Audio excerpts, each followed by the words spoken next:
नमस्कार, आप देख रहे हैं पंजाब केसरी.com। मैं हूं आपके साथ प्राची। अपनी मांगों को लेकर सरकार के खिलाफ किसानों का आंदोलन जारी है। किसानों के आंदोलन के खिलाफ हरियाणा के बहादुरगढ़ में आवाज उठी है। बहादुरगढ़ के उद्योगपतियों ने किसानों से उद्योग प्रभावित न करने की अपील करी है। उद्योगपतियों ने बताया कि किसान आंदोलन से कैसे बड़े पैमाने पर बहादुरगढ़ में व्यापार को प्रभावित कर रहे हैं।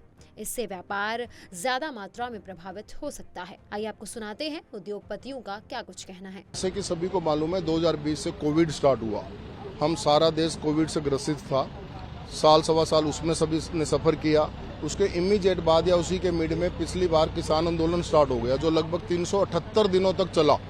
बहादुरगढ़ में हमारे यहाँ पे हजारों इंडस्ट्रीज हैं। वैसे तो जिले में लगभग 8000 इंडस्ट्री है, लेकिन maximum part of industries Bahadurgarh में है। एक hub of the industry Bahadurgarh है। यहाँ पे लाखों कर्मचारी काम करते हैं। बेरोजगारी पिछली बार भी हमने कोविड के दौरान भी देखी, इंडस्ट्रीज को बंद होते हुए देखा। दुनिया भर की कंप्लाइंसीज हैं, बिजली के मिनिमम चार्जेज हैं, बैंकों के लोन हैं, कर्मचारियों की अपने खर्चे हैं, परिवार है, शादी है, बच्चे हैं, पढ़ाई है, स्कूल बंद हो गए, हॉस्पिटल्स बंद हो गए। बहुत तरह की समस्याओं को झेला। उसकी वजह से हम किसानों के खिलाफ नहीं है कि जो भी उनका हक है, डिमांड है, वो अपनी डिमांड रखें, हक रखें, लेकिन अपने हक की वजह से हमारे उद्योगों को, कर्मचारियों को डिस्टर्ब ना करें। ये हमारा निवेदन पूर्वक उनसे प्रार्थना है। अभी पिछले 2 दिनों से, अभी तो बेशक से जो भी योजना है उनकी आगे आने की जाने की, 2 दिनों से जैसे इंटरनेट नहीं चल रहा है, कोई OTP नहीं आता, SMS नहीं आता, ई इनवाइसिंग मैंडेटरी है, ई इनवाइसिंग नहीं बन पा रही, ई-वे बिल नहीं जनरेट हो पा रहा, बॉर्डर से कोई ट्रांसपोर्टेशन नहीं हो पा रही है, माल नहीं जा पा रहे हैं, जो बुकिंग होती हैं, दिल्ली बुकिंग होती है वो नहीं हो पा रही है, दिल्ली से जो मटेरियल आते हैं वो नहीं आ पा रहे हैं।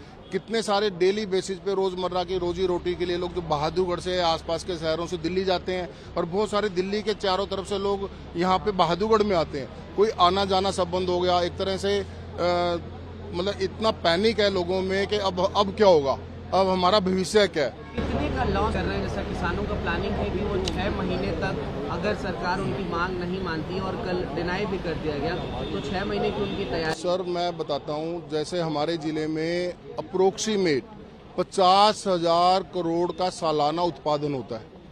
लगभग 8,000 करोड़ का सालाना GST जाता है।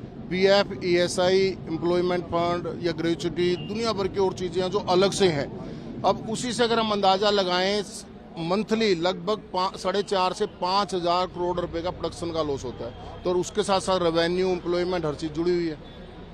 ये डायरेक्ट लॉस है सर। ये किसानों से कोई मांग नहीं है। हमारा किसानों से हाथ जोड़कर निवेदन है कि जो पिछली बार यहाँ पे करीबन 370-375 दिन वो लोग यहाँ पे बैठे थे, उसकी वजह से कर्मचारियों को, उद्योगपतियों को बहुत परेशानियों का सामना करना पड़ा था, जिसकी वजह से बहुत से लोग बेरोजगार हो गए थे, बहुत सी इंडस्ट्री बंद हो गई थी।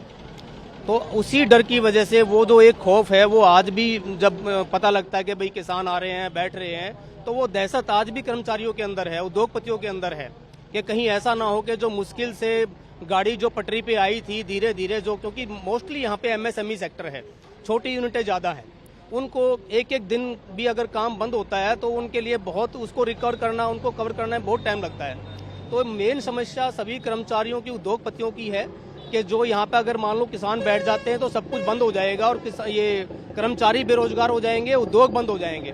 तो हमारा हाथ जोड़ के सभी किसान भाइयों से निवेदन है कि वो यहाँ पर ना बैठ के, ताकि उद्योग चलते रहें जिस तरह वो अपनी मांग कर रहे हैं। तो यहाँ पे जो कर्मचारी हैं उनका भी अपना घर चलना जरूरी है, उद्योगपतियों का भी परिवार पलना जरूरी है।